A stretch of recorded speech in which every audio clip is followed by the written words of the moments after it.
However much things change, some things will always stay the same. There'll always be shopping to do. Of course, the shopping may be a little different, and the way you pay, a little easier.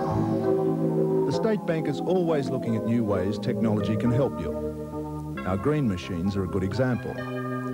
But whatever changes technology brings, one thing will never change. At the State Bank, we do more for you personally. Let us take you with us to the world of the future. Speedy planes will carry us around the world in 24 hours, from Sydney to San Francisco, New York to London. The city of tomorrow will be fantastic in design, alive with speeding vehicles, people trying to keep pace with the speed of living created by themselves. Happy modern people. Huge ocean greyhounds are speeding from one continent to another. Distance is a thing of the past. This is modern sea travel. The car of the future is a speeding live thing of steel, almost able to think for itself. Uh-oh, it looks as if this one has ideas of its own. Look out there. Duck your head. A giant ship of the air loaded with passengers and mail. The plane's progress is watched carefully from the airport. Passengers in absolute comfort and safety are transported from one city to another. Afternoon tea is served, of course. Nothing but the best on a luxury plane such as this. The top of this huge skyscraper is transformed into a convenient airport right in the heart of the city. A gentle landing and smoothly working escalators quickly unload the passengers. Are they airsick? No. We always serve bushel tea on our planes. A wise man indeed. He knows that Bushell's tea means contented passengers. The world may change, but Bushell's tea always remains the same. Bushell's made from fresh, tender buds, picked and blended at the peak of their flavor. Be wise. You get more cups of delicious tea to the pound when you use Bushell's.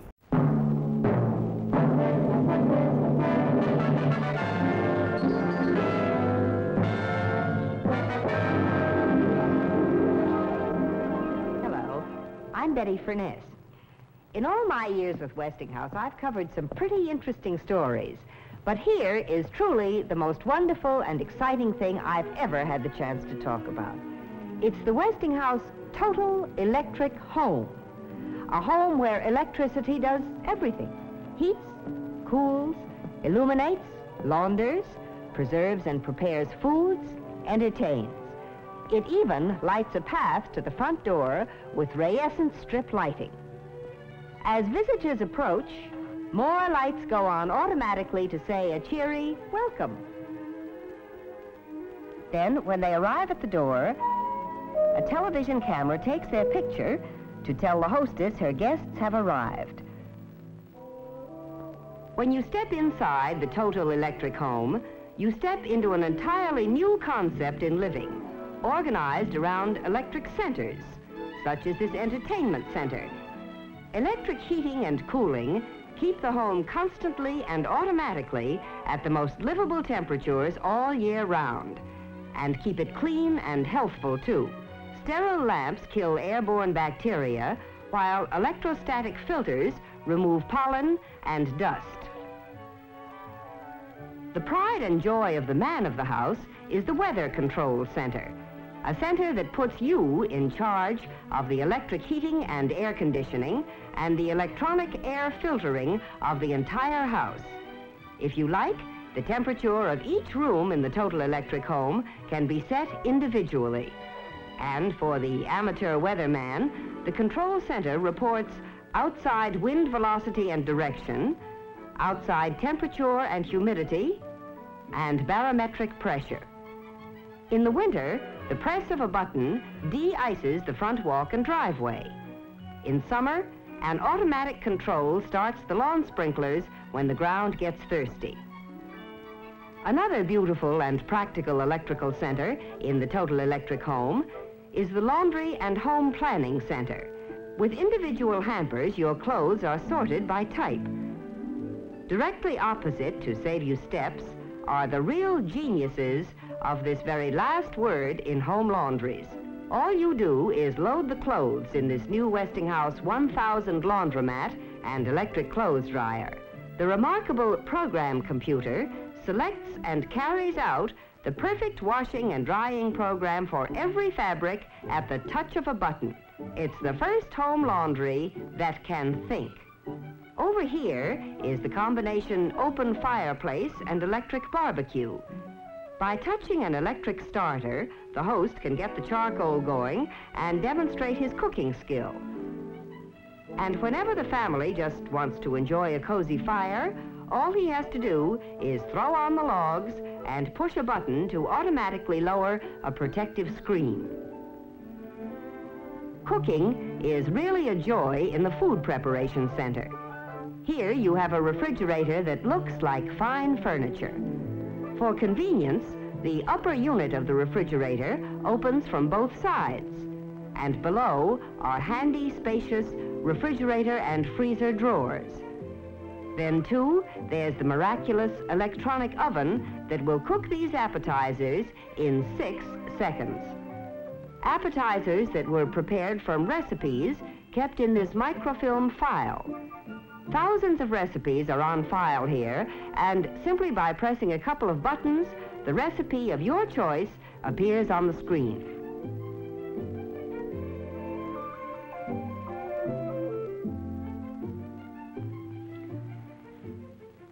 The entertainment center of the Total Electric home is a whole world of built-in pleasure. Never before has so much fun been organized in one convenient and compact area. Fun that the entire family can enjoy together. For the young in heart, a button selects the latest hit record and plays it automatically. Your television screen is easily aimed toward any part of the room. And for a pleasant background of stereo classics, just press for your selections and put them on the Westinghouse Stereo Fidelity set with special speakers that surround you with music. Almost every form of home entertainment is centered here. AM/FM radio, tape recorder, slide projector, games of all kinds in drawers that roll out at a touch. There's even equipment for showing your own home movies, those personal dramas and comedies written, starred in, directed, and produced by you. A sliding wall of the entertainment center conceals a built-in projector that glides out into the room.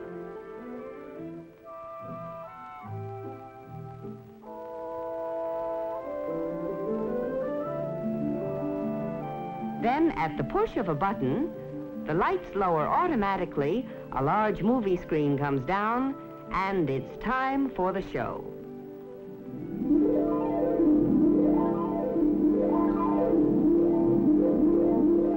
Now, let's take a look at the Health and Beauty Center of the Total Electric home. The center that keeps you feeling as well as you look. Here, and throughout the house, beautiful fashion plate switches control your lighting. Just a tap of the fashion plate and lights are on or off with no buttons or switches sticking out. Overhead, sun lamps shine down to give you that healthy glow. A true sun bath even while shaving or making up. Being beautiful is so much easier here, too. There's an electrically warmed mirror that will never fog up. Over here is something truly remarkable. An experimental wall of light. It isn't on the market yet, but when it does go on sale, it will not only illuminate whatever room it's placed in, but also cool the room in summer and heat it in winter. To help maintain that healthy tingle, there's an electric massage table and outside an electric exerciser. You see, the Health and Beauty Center even extends outdoors into the fresh air and sunshine. A sliding wall here in the children's quarters converts one large area into 2 separate bedrooms at night. During the day, the wall slides back, and this becomes the Child's Education Center. There's an electrically operated planetarium to encourage a study of the stars. The needs of the growing children in this house are provided for mentally as well as physically, with plenty of space to study or play. slide projectors, the latest up-to-date maps of the world, and a whole host of electrical instruments that help the eager mind explore nature's secrets and, incidentally, help with the homework. Hobbies aren't forgotten here in the Total Electric Home either. They're more fun than ever here in the Hobby Center. Notice how compactly everything is arranged, with tools and supplies that tuck away into the smallest possible space. Everything is accessible at the touch of a button, compactly stored behind sliding walls, and is protected by an electric dehumidifier, which also helps keep the workshop dry. There's even a smaller version of the workshop for the kids. Designed primarily as a model building workshop, it's child-sized to help encourage the fun of building and creating. To complete the home workshop, there's even a paint spray booth. Equipped as he is with the latest in power tools and equipment, there's no job that's too big for Dad to tackle. Of course, Total Electric Living moves outdoors to the patio easily and conveniently. Here's a new idea: a portable power pole that sets into pre-wired locations and lets you use your television or any of your appliances outdoors. If there are insects, the touch of a button provides screened-in comfort. The screens are in place at night, out of the way during daylight hours. There are even windscreens that move at the touch of a button to give protection from wandering breezes. Eating outdoors is better than ever, too, in the Total Electric Home. Here's a food and service bar that can be assembled in many different ways. And because it's topped with Westinghouse micarta, it is stain and beverage resistant, can be cleaned up with a simple wipe of a damp cloth. Set into its micarta top is the electric barbecue, complete with electric starter and an electric rotisserie. There's even an appliance center and a food and dish warmer. In the Total Electric Home, all the conveniences are yours outdoors as well as indoors. But the real heart of this home is clean, safe, electric heating. A home is not totally electric without it. Yes, a new concept in living with the feel of the future is here today in this Westinghouse Total Electric Home. And the wonder of it is, Total Electric Living is not expensive. What's more, Total Electric Homes can be built to fit every taste in styling, any climate, and most important, to suit any price range. As a matter of fact, Total Electric Living is well within the reach of most people planning to build, buy, or remodel. The Total Electric Home is another reason we can say that when it comes to leading the way with new ideas for better living, you can be sure if it's Westinghouse.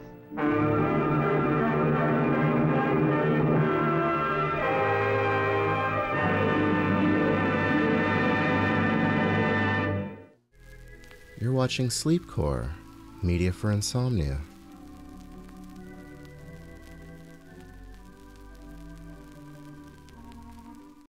With all the excitement on TV these days, who says what you watch it on has to be dull? Not Panasonic, not even in black and white. Because we make TV that pops out of portable radios. TV that shuts up so you can listen to tape. TV that's really easy to take because it's the world's smallest. These days, Panasonic gives you more exciting ways to watch TV than anyone else in the world. And for us, that's very exciting. Panasonic, just slightly ahead of our time. It floats.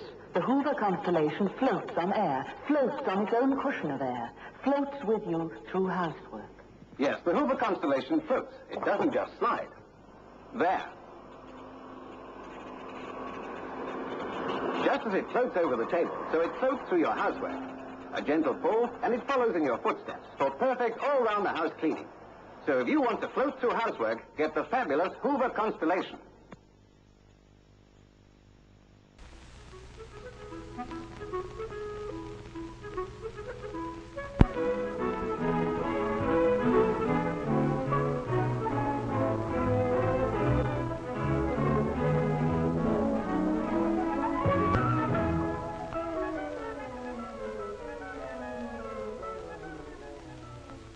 In our country, there are many different kinds of factories making many different kinds.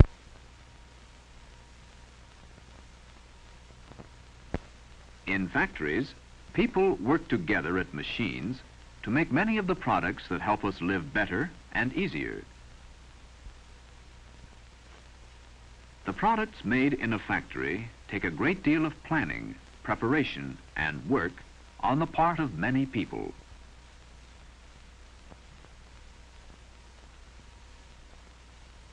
Let's visit a typical factory.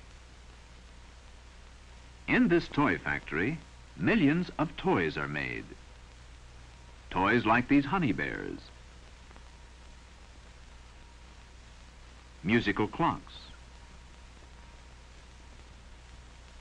toy guitars, and merry-go-rounds. But now, let's see how this factory plans for and produces a new product.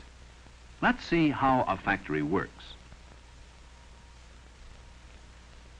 This is the factory's planning board.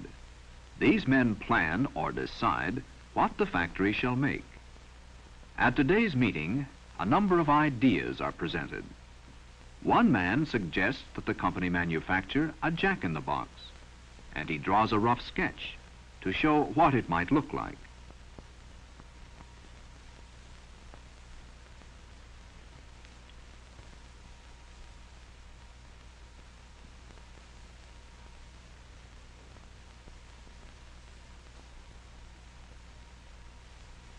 Then the idea is improved upon.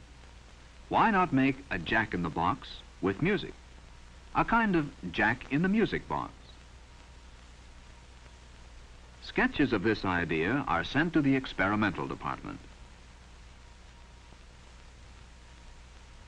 A worker in this department makes a sample or experimental model of the new toy.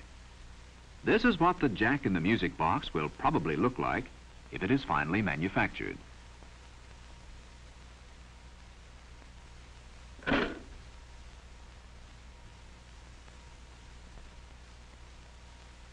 The model is now taken to the art department. Here, an artist makes rough sketches of pictures that may be used to decorate the outside of the jack-in-the-music-box.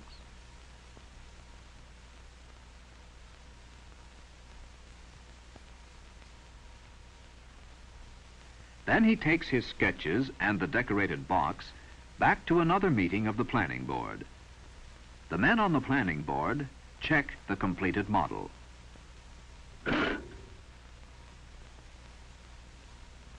They look over the sketches, deciding which ones they want to appear on the new toy.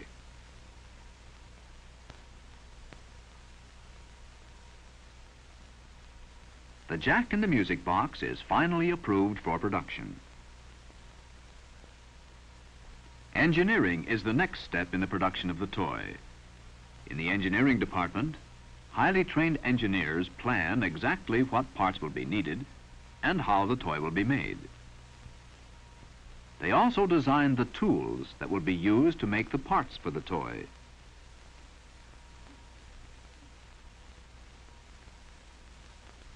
The engineering department's plans are put onto blueprints.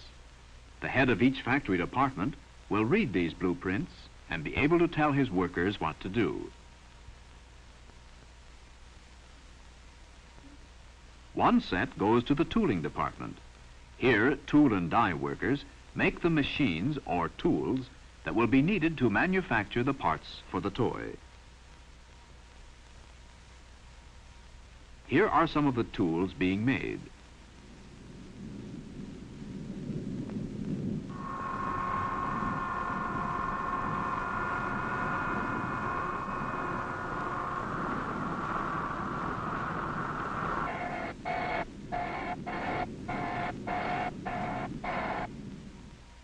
Another set of blueprints goes to the purchasing department.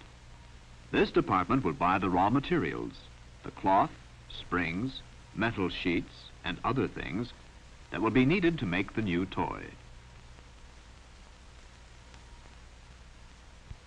Finally, extra workers must be hired to do the work. The man in charge of the personnel department is interviewing a woman who wants a job. The raw materials to make the toy arrive at the factory. Steel tubing,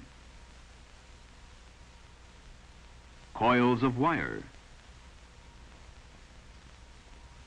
strips of metal, and the many other materials that will be needed.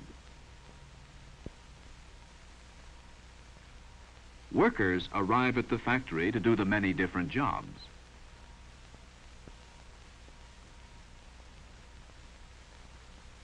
Now the tools have been made. The machinery has been moved into place. The parts for the jack in the music box are coming off the production line. This machine is called a shearer.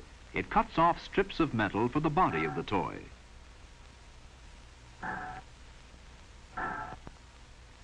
This automatic punch press is finishing the chime bar for the jack in the music box. The chime bar makes the music.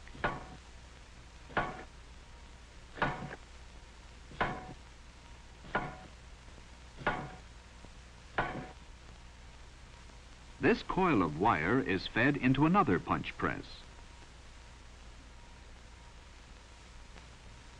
This press uses a piece of metal called a die to cut off and form cranks and axles for the new toy.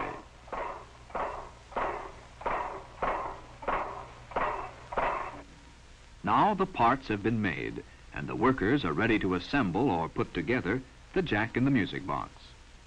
This is the assembly line. Each worker here does one special job, adding her part to the toy as it passes along the line. Let's start at the beginning of the assembly line and follow the process through. This is the first assembly operation.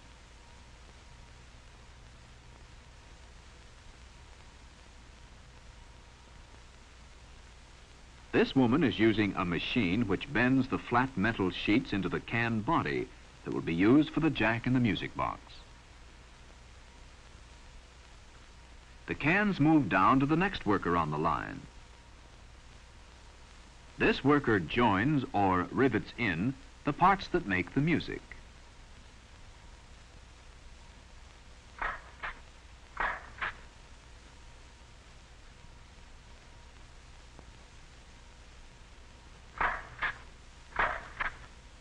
This is what they look like in place. This girl puts on the crank and the rubber belt that make the music parts work.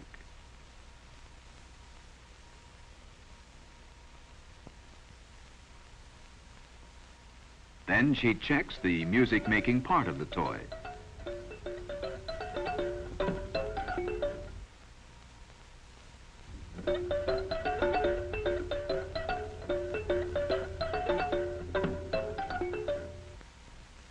Another worker places a cardboard tube containing the clown's suit inside the can. And still another worker operates a machine that puts the top and bottom on the can body, curling the edges so the toy will be safe to play with.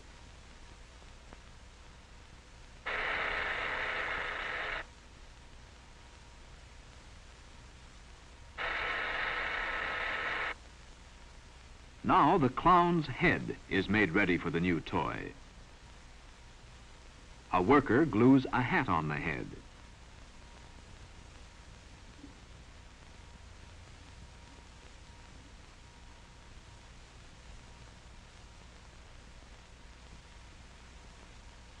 Then the head is attached to the long spring that will make it pop up.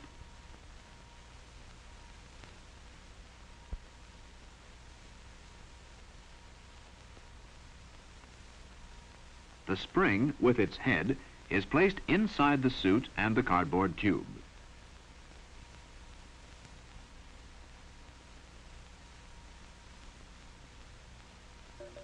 The suit is clipped around the clown's neck, and the toy is tested to make certain that it works right.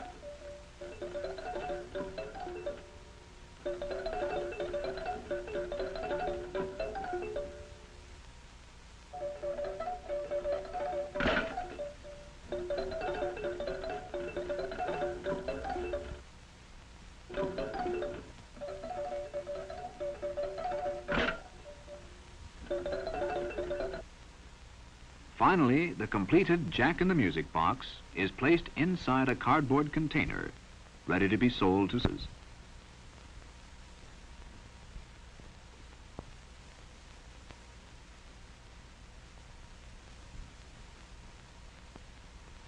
This is the sales department of the factory. The toy is being sold, and orders are coming in. Here is an order for 36 dozen.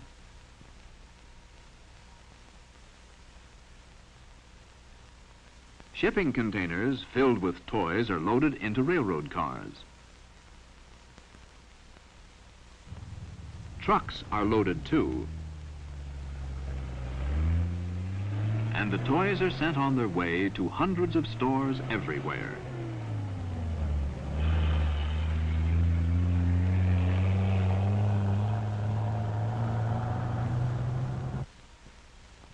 You have seen some of the steps that must go on in almost any factory in order to manufacture a product. First, the planning board plans the product. Next, the experimental department and the art department make the first model. Then the engineering department designs the parts and tools needed. Raw materials and workers come into the factory. Now the parts are made on the production line. Next, the parts move down an assembly line and are put together. Finally, the product is shipped to stores all over the country. From factories come a great many of the things that make life better, easier, and more fun for all of us.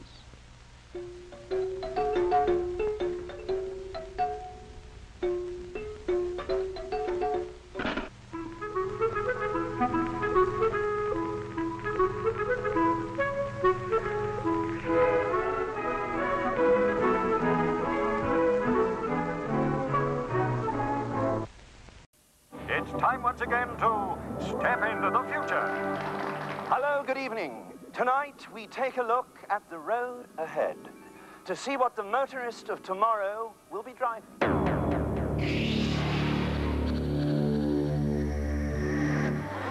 car that will think for itself.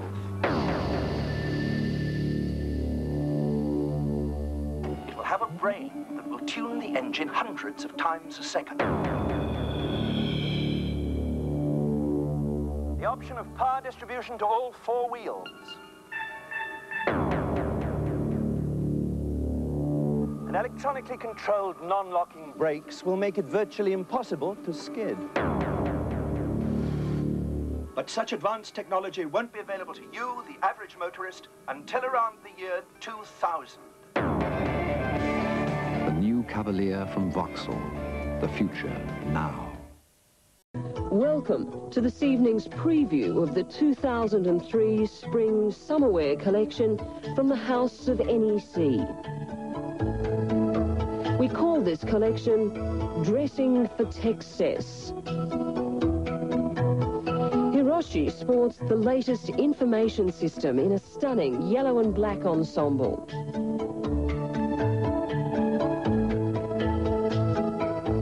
CD-ROM shoulder pads are back again this year, and Michiko accessorizes with style. Michiko again looking fabulous in an interesting off-the-shoulder data terminal. And this little number is the lap body. It's the laptop you can wear standing up. What you've been looking at is the next generation of personal computers. In the not-too-distant future, human beings will wear the computers they use. We'll choose our hardware, not just for its bits, bytes, and RAM, but, like designer clothing and jewellery, for its look, comfort, and style. It's a revolution whose time has come. You could hardly say computer design has been high on the list of hardware priorities. The technology of the cathode ray tube dictated that computers be box-like and bulky. But flat screen technology and advances in electronics allowing for shrinking hardware are freeing designers to begin making truly user-friendly computers.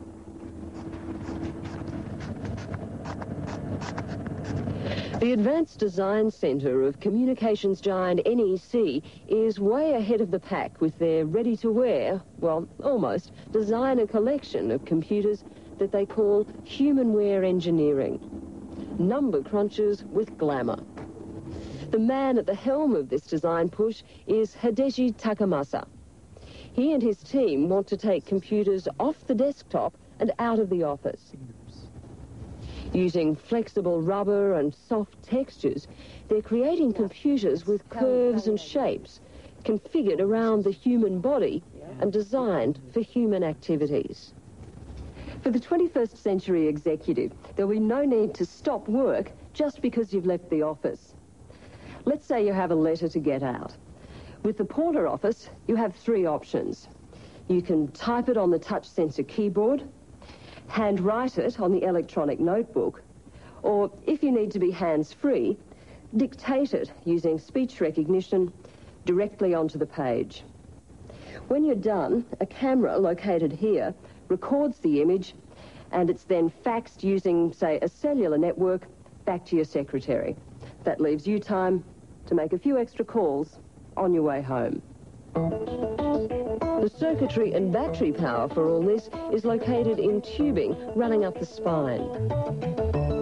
Another kind of portable office will be wheeled straight to the boardroom. Easy to store and more comfortable than a laptop, the software will be as flexible as its spine, using integrated circuit cards stored in your wallet. However, not all the wearable computers are for work.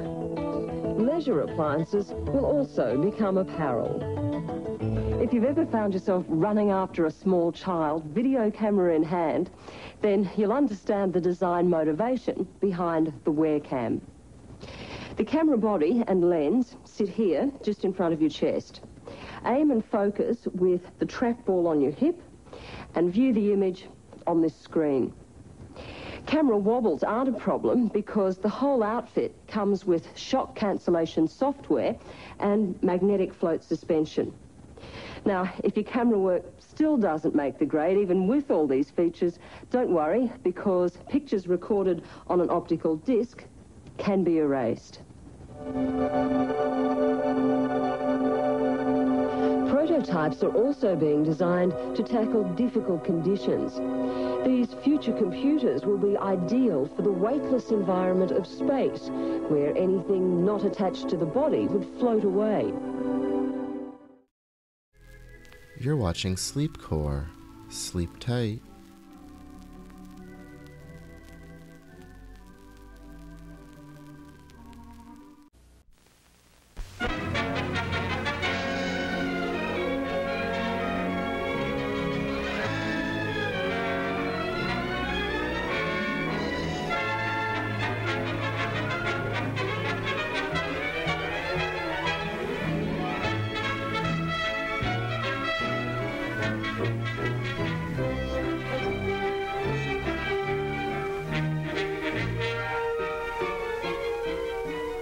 More than 70 million people in the United States go to the movies each week to get away from their cares and to find entertainment, romance, and thrills on the magic screen. But only a few understand how the lights and shadows on the screen are controlled to make us see a motion picture. Motion pictures are based on an optical illusion. Just another case where seeing is believing. To understand how we see, let's turn the tables on the human eye and look at it instead of through it. The light, reflected by any object we look at, passes through the lens of the eye and is focused upside down on the sensitive surface called the retina. This retina passes the impression on to the optic nerve, which sends it to the brain, and we see it right side up. The reflection will stay on the retina as long as the object is in view. When we look away or take the object away, the images disappear. But notice, that the image in the brain does not disappear immediately. It fades, a fraction of a second after the object is removed. This slow fading is called persistence of vision. When we look at a moving object, we really see it in two places at once, where it is and where it was a fraction of a second before. Let's get out into a rainstorm for a good example. The water you seem to see falling in streams is really a lot of separate drops. Persistence of vision makes you see each raindrop in several places over a distance of several inches. Let's look at a picture of a car and a picture of a moving landscape to show how the eye can make them seem to overlap. Let's run them on the screen, one after the other. We look at them for 2 seconds each, then for 1 second each. Now, faster and faster until we see the two pictures as if they were both one picture, another optical illusion. If your eyes didn't trick you into seeing the moving particles of fireworks as continuous streaks, you would see only sparks instead of streams of light. Persistence of vision is the principle which makes movies possible. A motion picture is really only a fast series of still photographs that overlap in your mind. Tracings of two of these still photographs, placed one on top of the other, show that each of the two photographs has caught the press in a slightly different position. Here is the way the first photograph looks. This is the way the second photograph looks. Now let's take the complete series in rapid succession. Faster. Persistence of vision makes us see two pictures at once. As a result, there is an appearance of motion. So motion pictures are just still pictures joined together on a long strip of film. The more still pictures we get while the action is going on, the smoother it looks. If we want to slow down the motion of something that goes fast, we speed up our camera and make, say, 5 times as many pictures per second. We have slow motion when they are shown on the screen at normal camera speed. Now, here is a motion picture film, 1,000 feet, 16,000 separate photographs. Let's tidy up this tangle of film by putting it on a reel.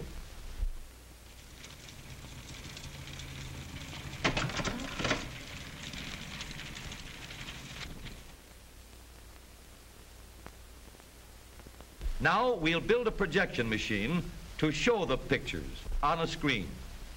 The film unwinds from the reel and rewinds onto another reel after it runs through the projector. To throw the picture on the screen, there is a bright light with a reflector behind it to send the light rays in the right direction and a lens to concentrate the light. The film passes a hole or aperture which lets the light go through only one picture at a time. There is another lens to focus the pictures on the screen. By adjusting the lenses, the picture can be made sharp and clear. Let's start the machine moving. The still pictures blur because they're moving all the time. And this won't do at all. We need something to hold each picture still long enough for us to look at it in between the changes. When the film is started and stopped in rapid succession, the eye sees the changes being made, and the result is streaks instead of movies. So we need a shutter to cut off the light while every change of picture is being made, and let light through only while the film is standing still. Surprising as it seems, you never see a motion picture while it is actually moving. The only time a movie moves is when the shutter keeps you from seeing the change of picture.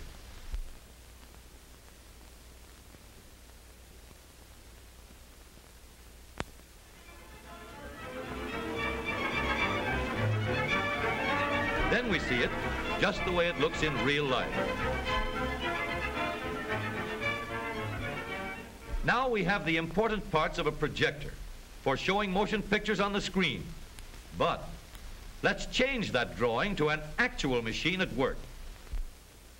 This reel holds the supply of motion picture film, which passes through the projector at a speed of 90 feet each minute.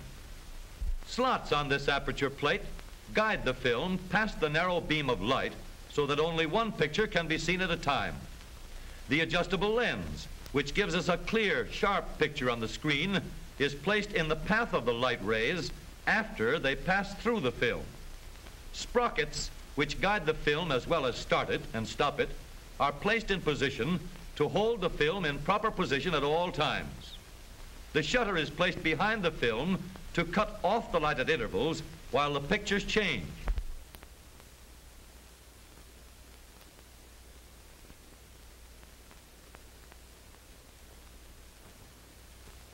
And now, when you see motion pictures, you get a true picture of what really happens. A picture that you could never see in any other way.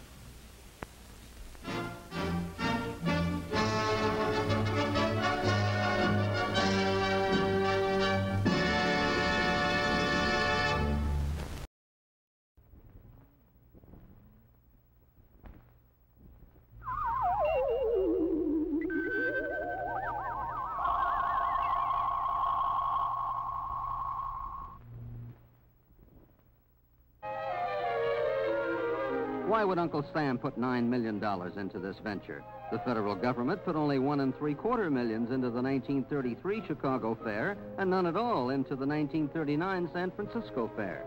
Why Seattle's Fair? The answer must be that the leaders of Century 21 came through with a valuable concept, science for mankind, and a board of the nation's top scientists to oversee it. Our guide for exploring this world is Dr. Dixie Lee Ray, distinguished scientist on the faculty of the University of Washington. The world today is made, is powered, is penetrated through and through with science. Let us look into the face of the future. Here we see the problems whose shadows already lengthen over the land. Increasing population, diminishing resources, pollution of fresh water, the sea, and the air, disease, ignorance, and war. Is this the prospect that we face?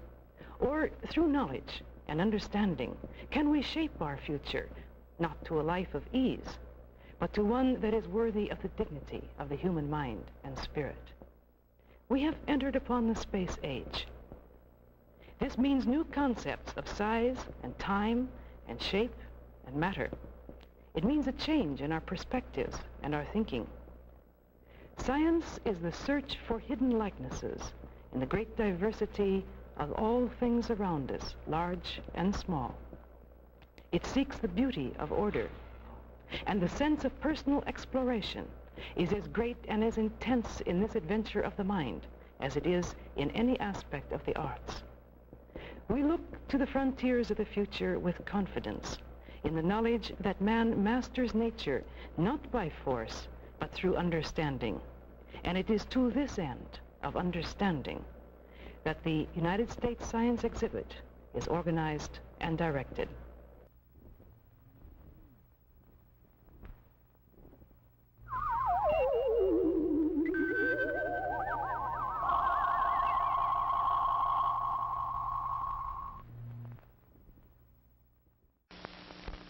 Univac, the giant electronic brain made only by Remington Rand, takes business statistics from magnetic tape, letters, numbers, and punctuation marks, processing them through its electronic circuits at phenomenal speeds. Univac can compute payrolls electronically, then produce printed checks in a flash. Over 8,000 checks an hour with this high-speed printer. Univac leads the field of electronic computing. You're watching Sleepcore, media for insomnia.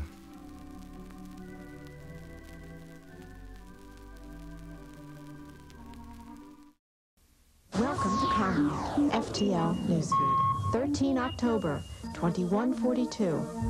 An FTL flash poll shows that 22% of NAU citizens agree with the Realist Party's position that virtual reality addiction is a growing social problem.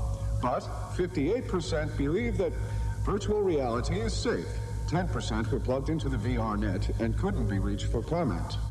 Escape, the revolutionary home virtual reality system, is here. Escape's high-resolution head mount, total immersive software, and custom-designed high-performance hardware teleports you right into the game. Move in, through, and around the world you see.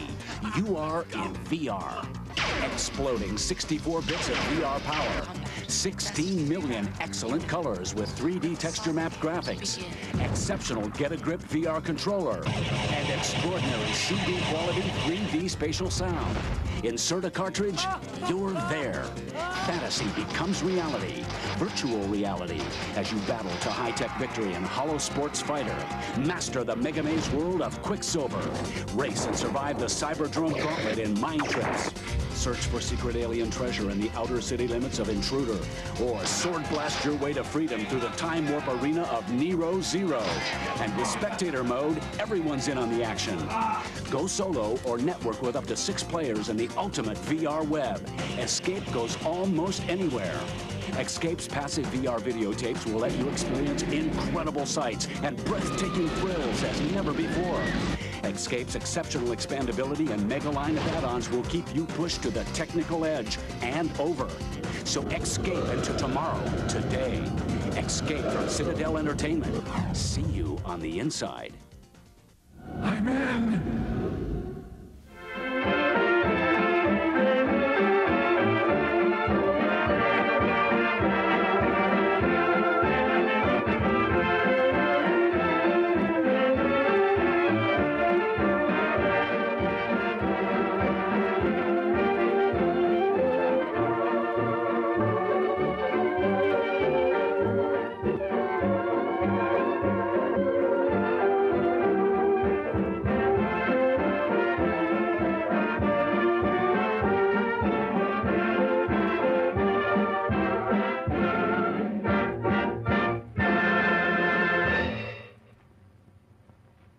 Just imagine what a difference 50 years can make.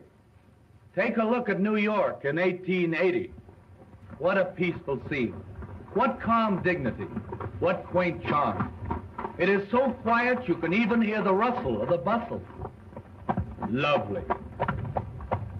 No traffic problem in those days. The aged pedestrian was absolutely safe. See? What politeness. Thank you. In those days, they did not have electric lights, telephones, radios, wireless, automobiles, or airplanes. Ah, but they did have this.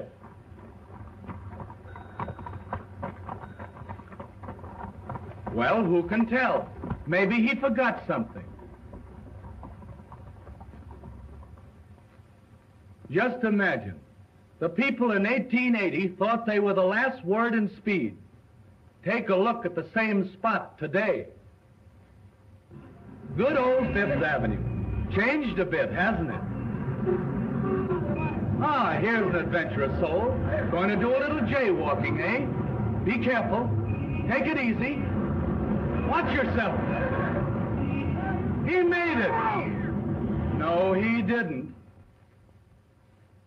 If the last 50 years made such a change, just imagine the New York of 1980, when everyone has a number instead of a name, and the government tells you whom you should marry.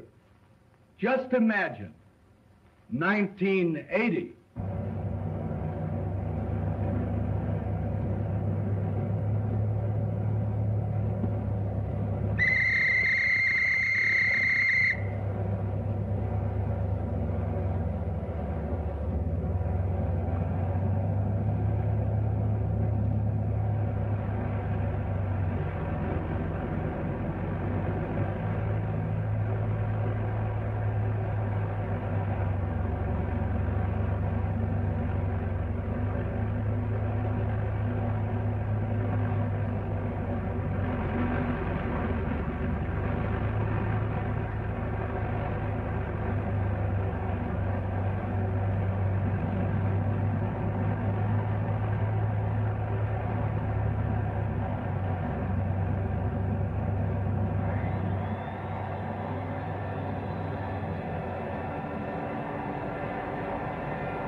Hello, LN18.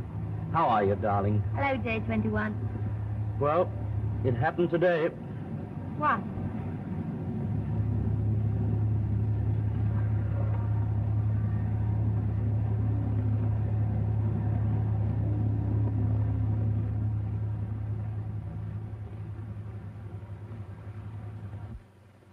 Whereas you, J21, and MT3 have both filed intention of marriage to LN18.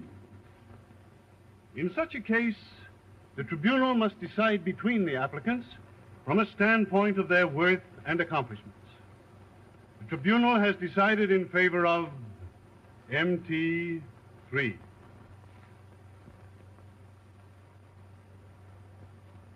Now, therefore, you, J21, will from this date forward cease all attention to said LN18 as required by the law, Section 10, Paragraph 6. The tribunal takes notice and records your appeal, which will come before us September the 1st, 1980.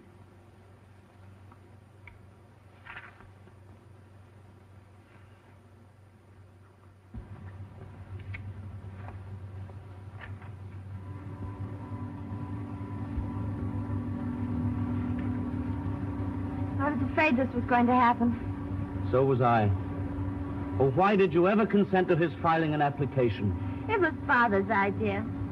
And besides, I didn't know then that I was going to meet you. What are we going to do about it? I'll see you tonight and we'll talk it over. Oh, you mustn't, Jay. It's too dangerous. Get out of there! Don't you know you can only pass there 3 minutes? All right. Don't forget, I'll be over tonight. Oh, you mustn't, Jay.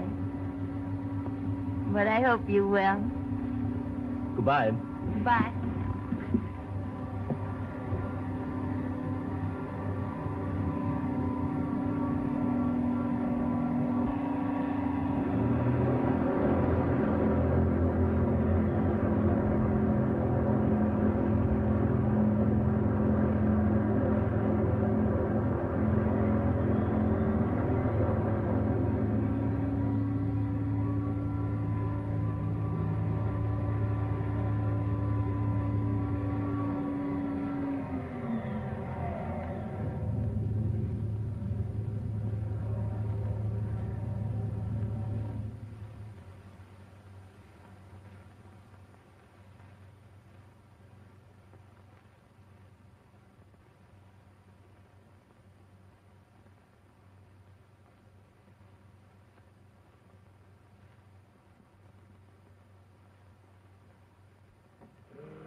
What's the matter with you?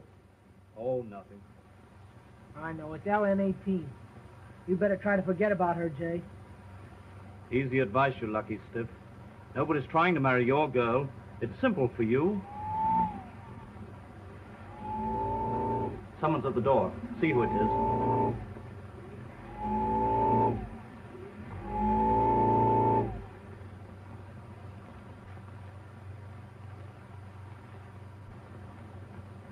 It's some official. How I hate these modern women. Let her in.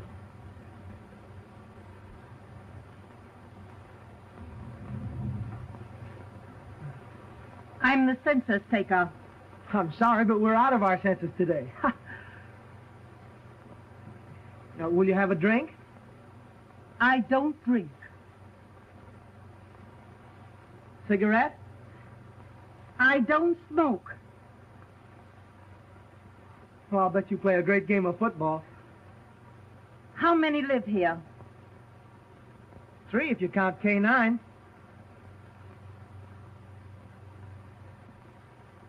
Two.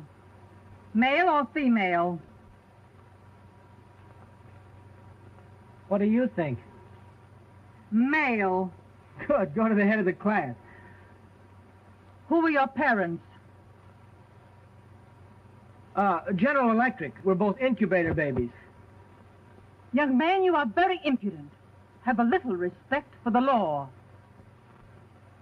The law? How can I respect it? It's ridiculous. The marriage law, for instance. It's robbed me of the only girl I can ever love. Was your application turned down? Yes. Did you appeal? Yes, it comes up in 4 months. That gives you 4 months to distinguish yourself over your rival. How can I? I've reached the top in my line now. I'm an air pilot on a transatlantic liner. Everything that can be done in aviation's already been done. How can I distinguish myself in 4 months? That's your affair. But don't criticize this marriage law. It, like the Volstead Act, is a noble experiment. I don't get it. Why, you men have all the best of it.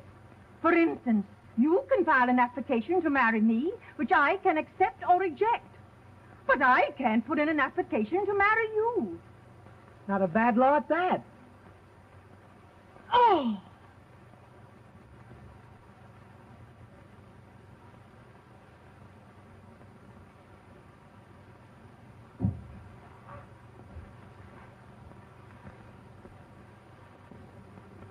I know it's a terrible thing to suggest, Jay, but can't you find some other girl? No, it's no use, Hardy. I like a girl like my grandmother used to be. That's why I like Ellen. She's an old-fashioned girl. I should have lived back in 1930. What? With those slowpokes?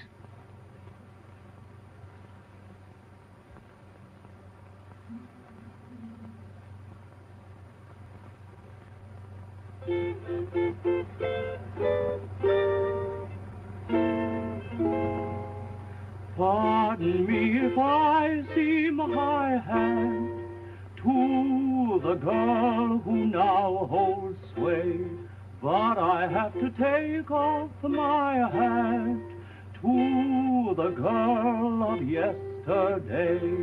Maybe I'm old-fashioned, but I admire so the type that blossomed 50 years ago.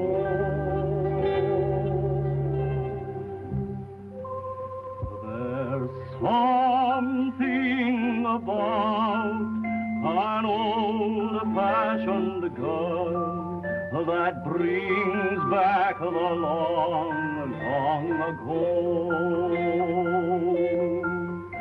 My heart sings the praise of her lovely ways and envies her old-fashioned beau. The modern girl I know would be glad to have the charm that my grandfather had. So you paint the town while I settle down with an old-fashioned girl that I know. Said it, boy. Can't you just picture them? There's something about an old-fashioned girl that brings back the long, long ago. You're watching Sleepcore.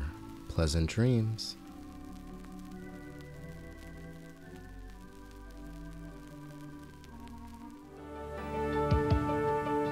በኢትዮጵያ የመጀመሪያው ሳተላይት ሬስቶራንት የኢትዮጵያ አየር መንገድ ዋና ስራ አስኪያጅና ሼህ መሐመድ ሁሴን አላሙዲ በተገኙበት ተመርቆ ተከፈተ። እጅግ ማራኪና ውበት የተላበሰው ሳተላይት ሬስቶራንት ከ100 በላይ እንግዶች የሚንፈላሰሱበት ውብ መቀመጫ ከልዩ መስተንግዶ ጋር በስመጥር አየር መንገዳችን የተሰየመው ሳተላይት ሬስቶራንት የመዝናናት ፍላጎቶን ማርካት የሚችል ድንቅ ቦታ።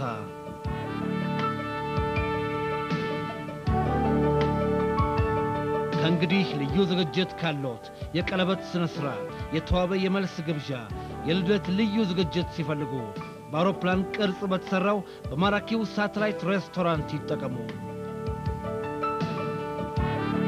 ሳተላይት ሬስቶራንት ሲመጡ ልዩ መስተንግዶ፣ ልዩ አቀባበል ይጠብቆታል። ቦሌ መስመር ለንደን ካፌ ብቅ ይበሉ።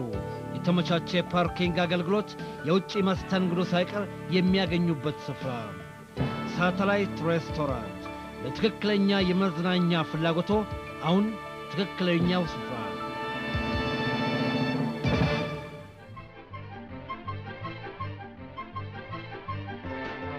We are the most mobile nation in the world, over a highway system which is the most modern in existence.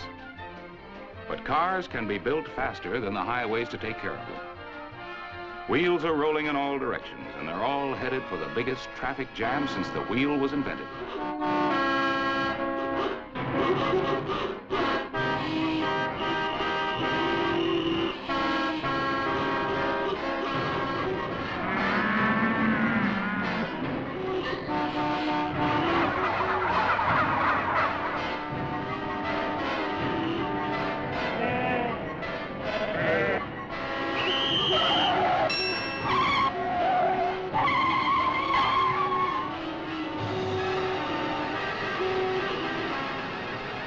Where does the harassed commuter go from here? Let's take a look ahead and see what the commuter can hope for in the future. Traffic engineers agree that a monorail system could well be an answer to growing traffic congestion. In large cities where land is at a premium, an aerial monorail system needs only a narrow beamway supported by pylons. The accent is on economy. With the advent of such highways in the sky, the weary commuter will find himself traveling in speed, comfort, and safety. Tomorrow's living areas will expand as the beamways of modern monorail systems begin to crisscross metropolitan centers.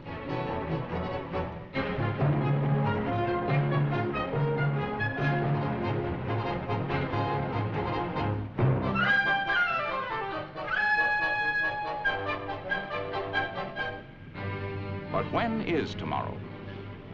In Disneyland, a monorail system is being put into operation, and the future in transportation can be enjoyed today.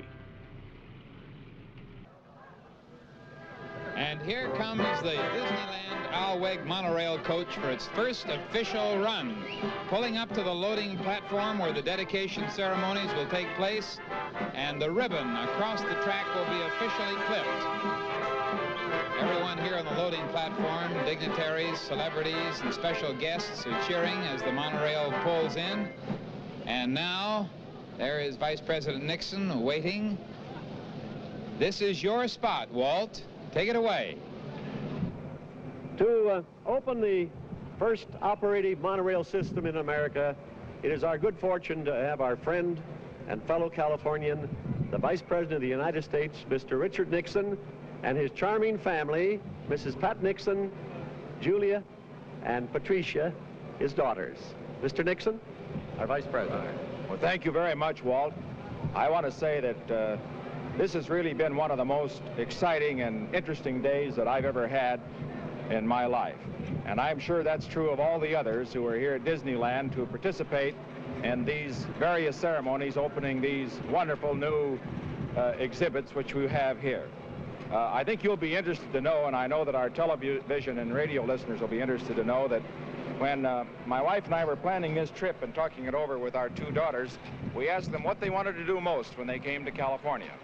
And they said, we want to see our grandmother and go to Disneyland. Now, I can tell you, however, that that is not only the case with regard to young people all over the country, but it's true of the dignitaries who come to Washington from other lands. I remember President Sukarno also wanted to come to Disneyland and has been here, as you know. The King of Belgium, the King of Morocco. From all over the world, people, whether they're adults or children, want to come to Disneyland to see America, the past, the present, and the future. And so, consequently, I just want to take this opportunity to say what a fine job we think Disneyland has been doing in letting all of us, for a brief few hours, have an interlude in our rather busy lives and to participate in a feeling about the traditions, the dreams, the hopes of this great country of ours. Now, of course, comes the time for the dedication. And although you and I, the adults up here, are probably just as interested in riding in this as the children, since this first monorail system is a system for the future, and since, of course, Disneyland is a place which children love above everybody else, I think it would be nice if our two daughters, Patricia and Julie, would cut this ribbon.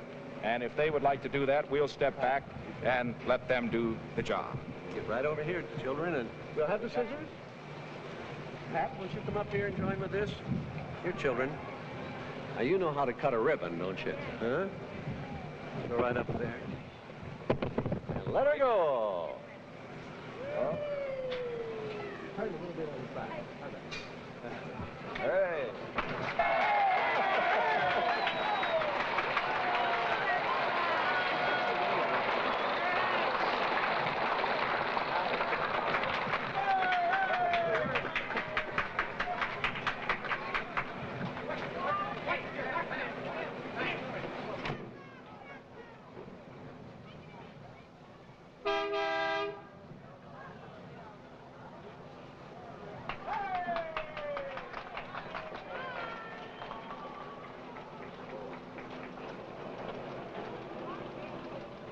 The train is moving now into place for loading for the first official ride, and there comes Bob Cummings and Mary Cummings and their family of 3 or 4, or maybe all 5 of them are out here today.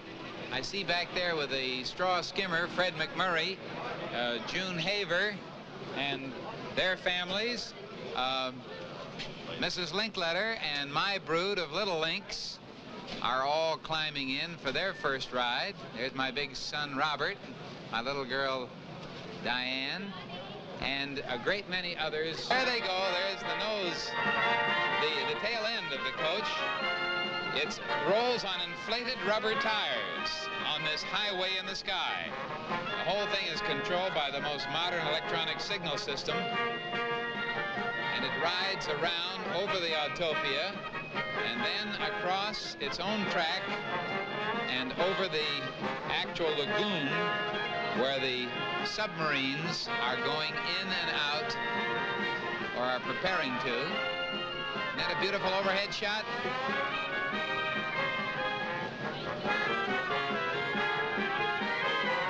There it is, the first monorail in America. High over Tomorrowland, cruising over the motorboat ride, over some more of the Autopias filled with youngsters riding their miniature cars.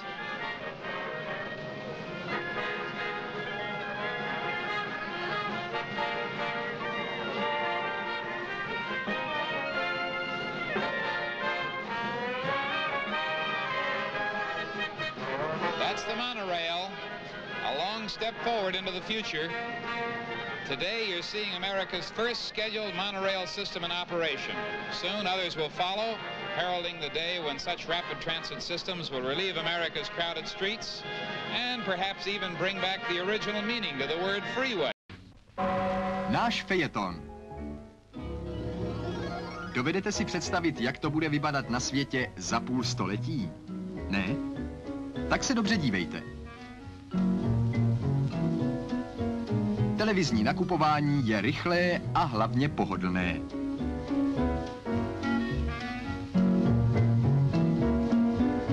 V zasklené ledničce vydrží potraviny čerstvé nejméně půl roku.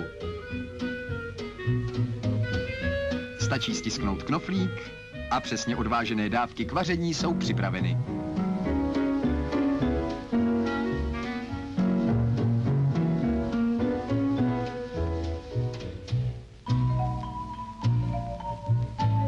Mramorem vykládaná plotna vůbec nepálí a přece vaří rychle a naprosto spolehlivě. Indukčními proudy.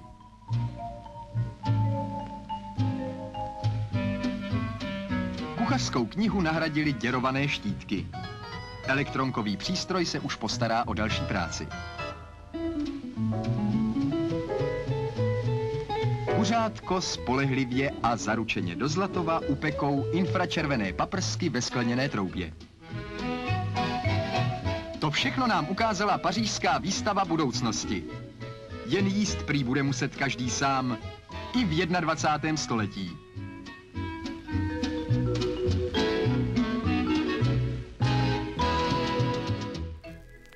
You're watching Sleepcore.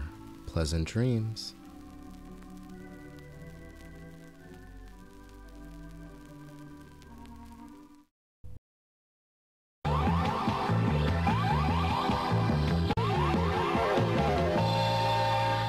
Und hier der Wetterbericht, herausgegeben vom Meteorologischen Dienst der DDR um 19 Uhr. Das heutige Satellitenbild zeigt mehreres für unseren Raum Beachtenswerte. Einmal die Bewölkung der sich abschwächenden Wetterfront über der DDR. Zum anderen im Bereich eines Hochdruckkeiles nahezu wolkenfreies Wetter über der Nordsee und Südskandinavien. Weiterhin die Bewölkungsanordnung eines in Richtung Mitteleuropa ziehenden Tiefausläufers im linken oberen Bildausschnitt und schließlich die starke Bewölkung über Frankreich. Obwohl sich diese noch etwas nach Osten bis Südosten verlagert, wird für morgen bei uns doch mit dem Einfluss des Hochdruckkeils und somit mit vielfach freundlichem Wetter gerechnet. Dennoch ist eine Wetterumstellung zu leicht unbeständigem Wetter mit zeitweisen Niederschlägen und niedrigeren Temperaturen für die kommende Woche im Gange. Der Ausläufer des Tiefs bei Island wird in der Nacht zum Montag bzw. am Montag auf unser Gebiet übergreifen und die begonnene Wetterumstellung fortsetzen. In den südlichen Bezirken nachts wolkig und im Mittelgebirgsraum vor allem anfangs noch Gewitter. In den mittleren und nördlichen Bezirken meist klar. Tiefstemperaturen zwischen 10 und 15 Grad Celsius. Schwacher Wind zwischen West und Nord. Morgen anfangs im Süden noch stark bewölkt, später aufheiternd. Sonst vielfach heiter, nur vorübergehend wolkig und auch nur vereinzelt Schauer. Tageshöchsttemperaturen zwischen 20 und 25 Grad, schwacher zeitweise mäßiger Wind aus West bis Nord, 10 bis 25 Kilometer je Stunde.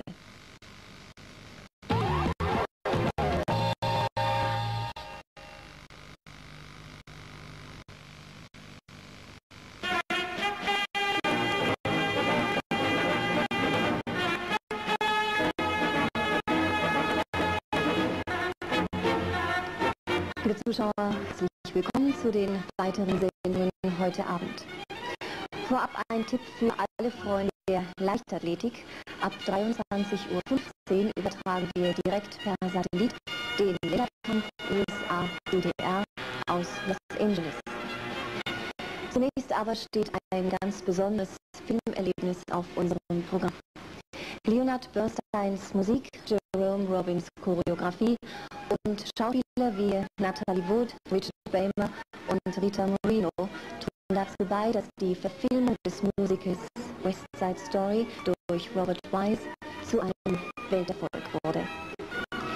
Schauplatz ist New York in den 50er Jahren.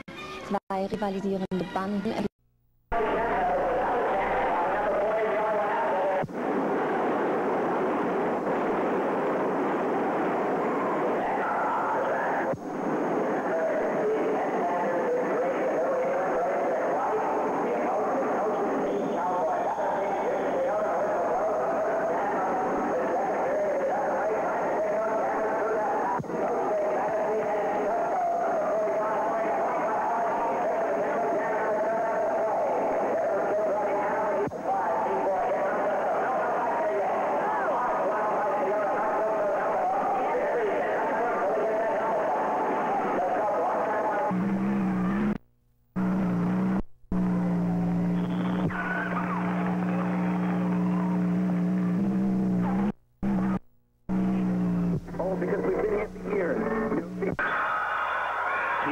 From WRTV Channel 9 featuring the late Scott Howard, known to many as King of the Outlaw League.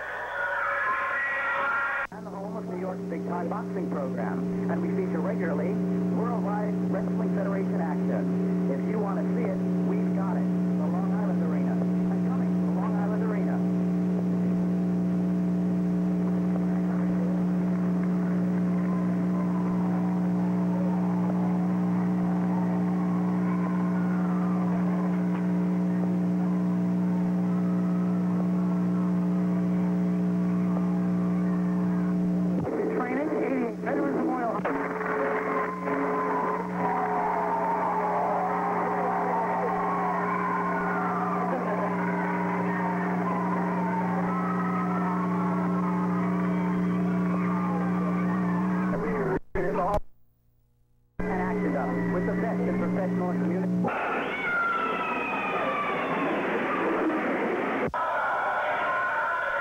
again, it's World Skating Derby action from Hamden, Connecticut from the fall of 1975. It's the New England Braves going up against the California Cobras, once again highlighting Brave rookie sensation number 45, Pat Dusko.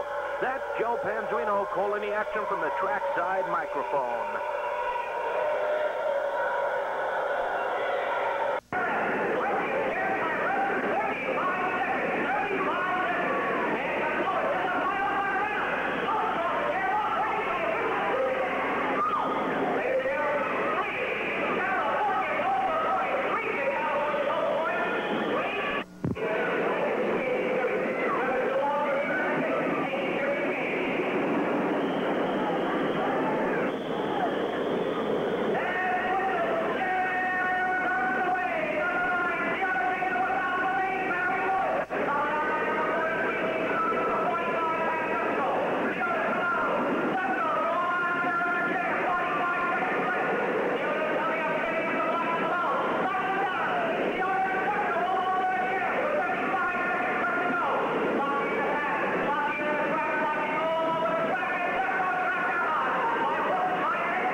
Winter of 1975. It's the New York Sky.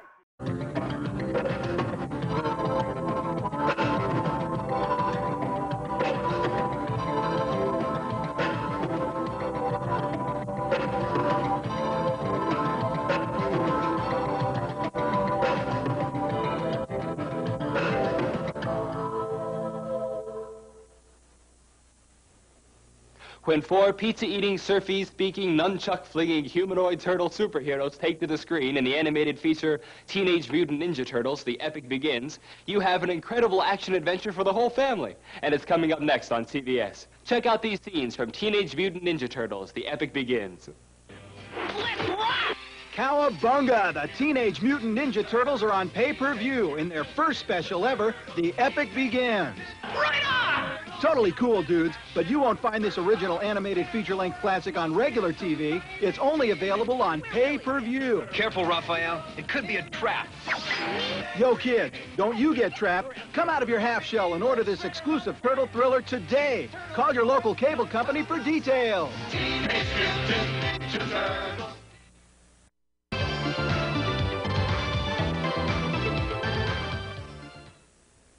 You can order our next feature at the push of a button. With some cable systems, you can order by pushing a couple of buttons on your remote control or cable box. See your cable guide for specific order instructions. In other systems, different ordering procedures apply, so follow the instructions provided by your cable operator.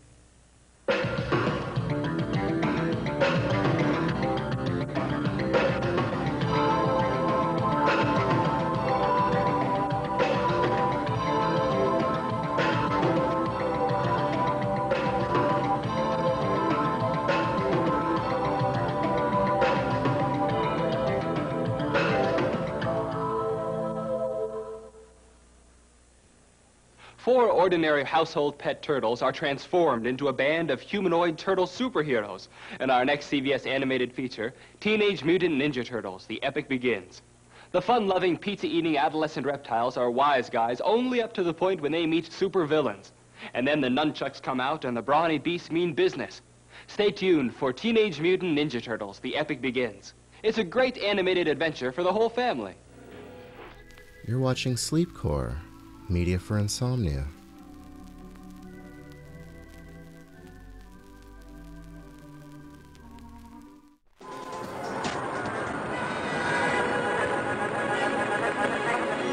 Welcome to a 21st century fashion show. The future is in the small. Small is beautiful. Where chic meets geek. A merger of electronics and clothing. Where computers are part of your wardrobe. And being well connected, the Lizzie transforms you into a walking internet portal. Takes on a whole new meaning. Knowledge is power, and anybody who's connected to the internet all the time is simply more powerful. Alex Lightman, founder of a company called InfoCharms, hopes to sell wearable computers sometime soon. Most of these projects are at research stages, but there's a tsunami wave of wearables coming onto the market. You ever bump into a pole or a tree wearing this outside? The question is, do I ever bump into a pole or a tree without it? Thad Starner was one of the early pioneers of wearable computers at the Massachusetts Institute of Technology. You're wearing a wearable computer as we speak, and you also have a video camera that we've placed on you. What do you see? It's just like any other computer screen, except that, to me, it just looks like I have a monitor that's overlaying your face right now. The computer itself is remarkably powerful and portable. And how much does this weigh? 2 pounds, maybe? That's probably more like a pound. And this, which looks like about the size of a small cell phone, what is this? Well, this is a keyboard. Again, this is the system I use for typing. It's called a twiddler. Starner can twiddle 60 words a minute. What I like to do is actually get ready for class, look over the notes I made last night. Which comes in handy when he's teaching at Georgia Tech. I've put down some questions, some statements, some suggestions. And you have that here? I have it in the display. And you will be able to read that, access it when you want to? Yes. Remind yourself of discussion topics? Yep, exactly. All of the studs, instead of 2x4s, they're 2x6s. After class, he uses his wearable computer to take notes on a student project. Well, the data closet was supposed to be over here. It's so fast and so natural that I get these notes down and I have them forever, and it doesn't really interrupt the flow of the conversation. It started in July. And with 24-hour access to the internet, Starner can communicate with anyone in the world, anytime, anywhere. So you live life online, essentially. Yeah, I actually have most of the information in my life stored on my computer. Things like my schedule, things about, where the good movie theaters are, where the good restaurants are. When you go to bed at night, do you plug yourself in? Recharge yourself? I plug in the batteries. When I sleep, the computer sleeps. And while the fashion end of things still needs some work, it appears that the best dressed of the next century will be the nouveau nerd. Right now I'm watching a movie. Whose hemline will be online. We're really going to be sharing thoughts with everybody, almost in real time. That's the world we're heading for.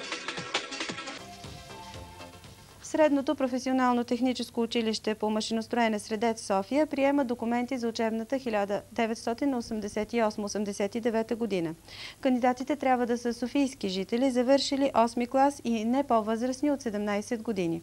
Срокът на обучение е 3 годишен. Завършилите имат право да кандидатстват във всички учебни заведения.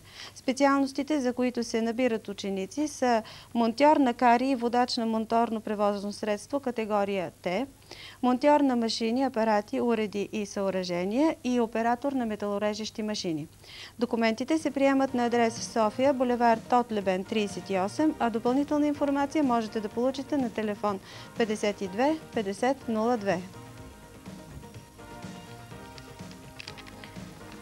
Градската потребителна кооперация Искра, град Нови Искър, откри днес след реконструкция Суперкоп в квартал Александър Войков. В магазина можете да намерите богат асортимент хранителни стоки, безалкохолни напитки, перилни препарати, домашни потреби, електроуреди, осветителни тела, дребна железария. Към Суперкопа има магазин за плодове и зеленчуци и магазин за риба и рибни консерви. Работното време е от 8 до 12 и от 16:30 до 20 часа. Почивен ден е неделя, а в понеделник работното време е от 15 часа.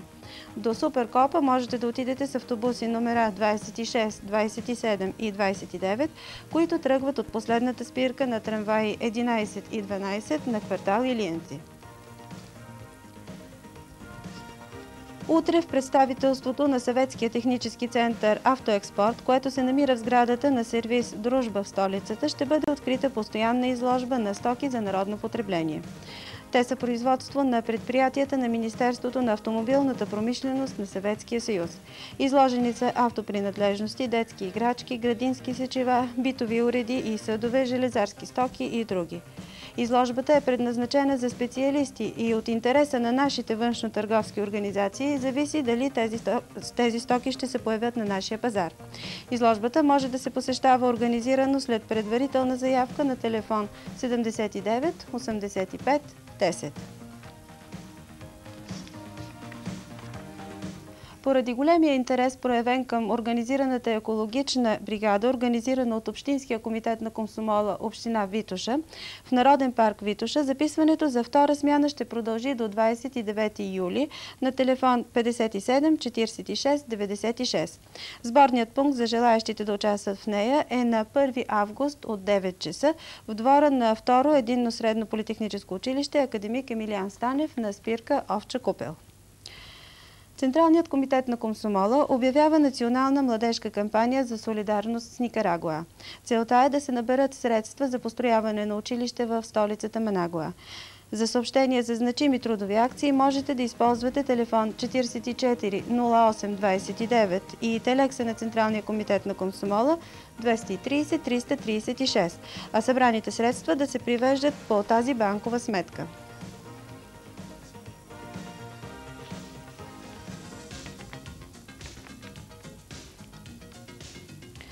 До 29 юли продължават предпремиерните прожекции на филма от Съединените американски щати "Кое е това момиче?". Режисьор е Джеймс Фоли, а главната роля се изпълнява от естрадната певица Мадона. Билети можете да намерите на касата на Кино София.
Americans at work in an art that is the preservation of all arts, the making of books. These men are masters of their tools, from the most primitive instruments to the latest equipment of the machine age. With other craftsmen, these are the people who make the pen mightier than the sword. History itself began only when men carved their exploits and visions in stone and clay and traced them in crude ink over parchment and papyrus, striving to live in eternal memory through the written word. As history began with writing, it is continued with printed records. Books were the great treasures of the earliest civilizations. Today, they are the great means of communication between people and nations.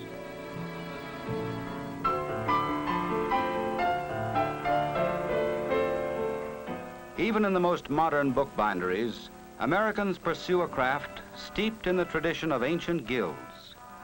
Although the books most of us buy are machine-made, all qualified journeyman bookbinders must know how to take apart and put together a book by hand. Books from collections of an earlier day must be restored.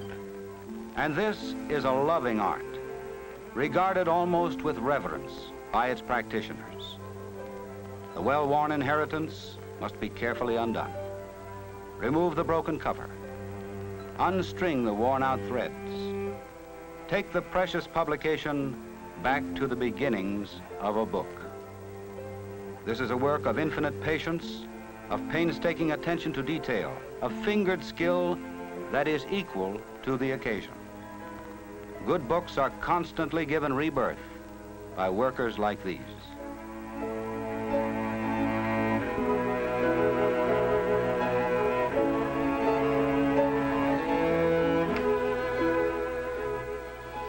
Put the pages back together again. Sew them again for another generation of life. Everything must be redone except for the printing. This must be kept as it was, for the typography may make the book a collector's item. This is a happy marrying of antique values with modern practicality. And these workers know that the wearing out of a book from rereading is a truer estimate of its worth than any review by a critic.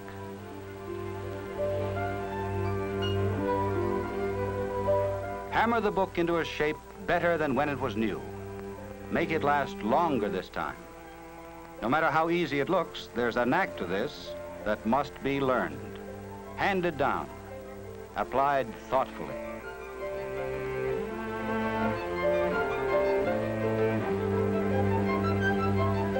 Carefully hand-rounded, seemingly hopeless specimens can be restored to a usefulness that will outlive their owners.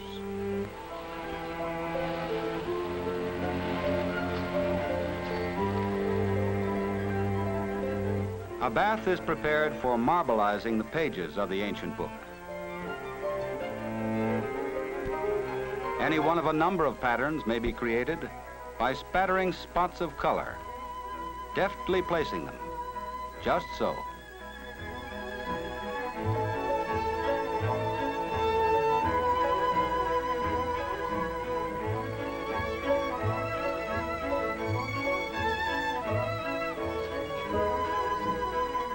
The design is transferred to the book by dipping its trimmed edges, top, bottom, and side, for exactly the right length of time, in exactly the right manner. It would be impossible to get the same effect by any known printing process. If you think it's easy, try it. But please, not on a cherished first edition. A new cover is applied in the same style as the original, perhaps with certain modern improvements. Boards, the bookbinder calls them, covered with cloth and leather, fabricated for prolonged life. Before being ready for recirculation, this assembly of literary material must be pressed into final shape. Then, the most fascinating part to the uninitiated, lettering the back. With nothing to guide him but his mind's eye and the skill of his fingertips, the artisan lays on the gold leaf.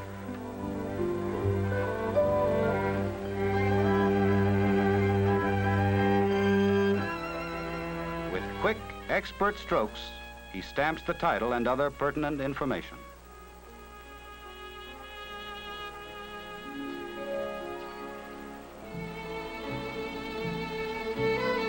A masterpiece of the modern bookbinder's art, the restored volume is ready for the reader who would make the most of his literary inheritance.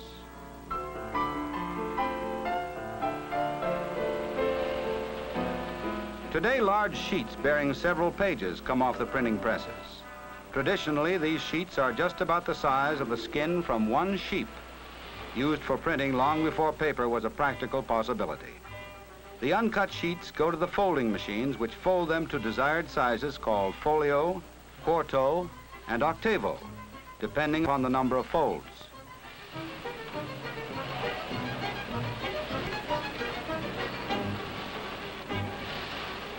These machines can fold from 4 to 72 pages, as fast as you can turn a page.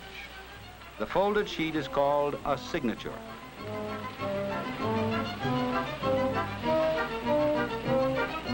Almost faster than you can follow the action, nimble fingers gather the signatures in the proper order, and by foot action of the woman operator, feed them to a sewing machine.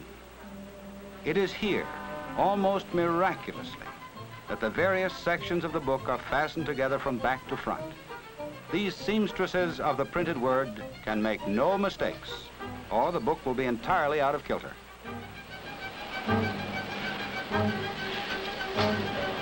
Since the resulting sewn portions of the book form a spongy collection of pages, they are put in a mashing machine to press them more tightly together in uniform thickness. A trimming machine shaves the edges of the pages to give the clean, smooth look and feel that you know in the finished book. This tumble-type trimmer somewhat resembles the cold-cut slicer of your butcher. It is this process that makes it possible to thumb through a book to a wanted page for that elusive fact or quotation that you need so badly at the moment.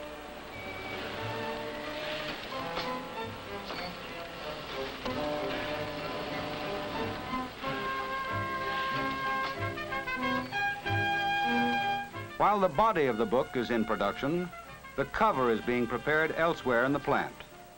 First, the boards, as they are called, are cut to size. These will become front and back parts of the covers. As they proceed on their way to becoming covers, the boards may be imprinted with title and artwork.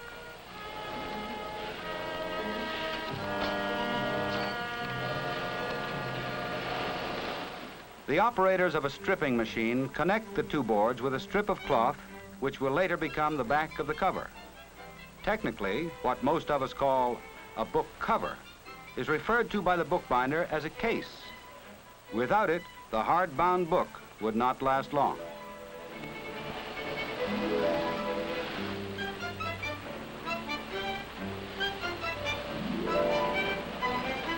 Several more steps are necessary before the book is ready for its cover. A kind of merry-go-round has been devised by the practitioners of this trade to combine these steps and to supplement their manual ability. This machine does many of the things we saw earlier being done by hand. But while handicraft sets the standard of quality, these workers control expertly the machines needed today for modern mass production. At this stage, the back is rounded into its familiar shape, so you can conveniently turn the pages. It is lined and glued in readiness for the covers. It is here that the men who feed and tend this machine must feel most the truth of the biblical statement, of the making of many books, there is no end.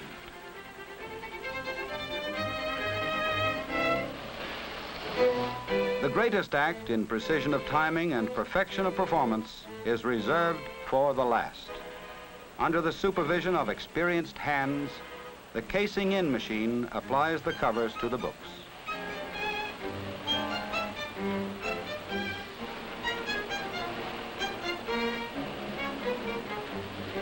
The watchful eye of the trained craftsman is especially needed at this point. Each book, with its cover, must satisfy inspectors that it will not fall apart in your hand. Now the total job must be given final shape. The complete assembly of pages and cover is put into a press, where it is kept until thoroughly dry. Then the book is ready for you.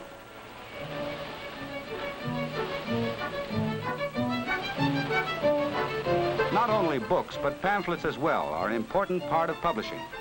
These women are gathering the pages in correct order and placing them on a fast-moving saddle for subsequent stitching or gluing.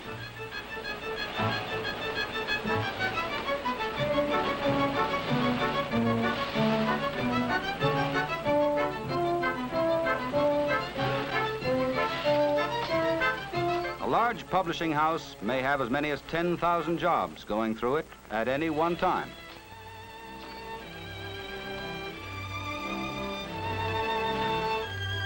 Making the ruled pages of notebooks and ledgers is a fascinating aspect of this trade.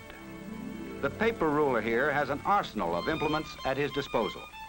For some forms, he uses discs. For others, he uses pen points to spread the ink that divides the page into countless different patterns. A seemingly endless river of paper may be printed on both sides simultaneously when this craftsman makes an ingenious adjustment of either discs or pens above and below. It is doubtful that the bookkeeping of our industrial world could be carried on without this activity.